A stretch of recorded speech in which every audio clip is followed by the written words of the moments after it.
आज होता रविवार आणि आमच्याकडे खानदेशामध्ये ना आज आहेत कानबाईचे रोड. तर त्यामुळे ना आम्हाला आज उपवास धरायचा होता. आम्ही तर काही रोडसाठी गावाला गेलो नाही, कारण यांना सुट्टी नव्हती. तर सासूबाईंचा फोन आला, त्या बोलल्या की तुम्हाला उपवास पकडायचा आहे. मग म्हटलं चला आपण आज साबुदाण्याची खिचडी आणि त्यासोबत छान असा बटाट्याचा शिरा बनवूया. बटाट्याचा शिरा मी पहिल्यांदाच बनवते. तर मी 2 बटाटे उकडून घेतलेले आहेत. त्याच्यानंतर मी आता इथं थोडं तूप घालून ड्रायफ्रूट तळून घेतलेले आहेत. काजू, बदाम आणि थोडे किशमिश हे तळून झाल्यावर हे काढून घेतलं आणि पुन्हा थोडंसं तूप टाकून मी हे जे बटाटे किसून ठेवलेले आहेत ना, हे परतून घेणार आहे. अगदी सोप्या पद्धतीने शिरा बनतो, पण खूप छान टेस्टी बनला होता. मी फर्स्ट टाइम बनवला तरी देखील. तर हे बघा इथं ना जो बटाट्याचा किस आहे तो व्यवस्थित असा मेल्ट होईपर्यंत छान असा परतून घेतला.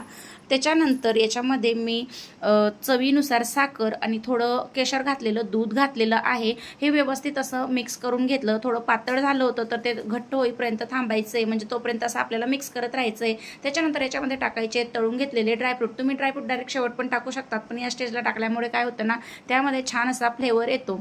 तर हे बघा किती छान असा हा शिरा दिसतोय. तर याला आता थोडासा घट्ट होऊ द्यायचा आहे आणि अगदी झटपट असा हा बटाट्याचा शिरा रेडी झालेला आहे. तुम्हीही बनवतात का? कमेंटमध्ये नक्की सांगा. आणि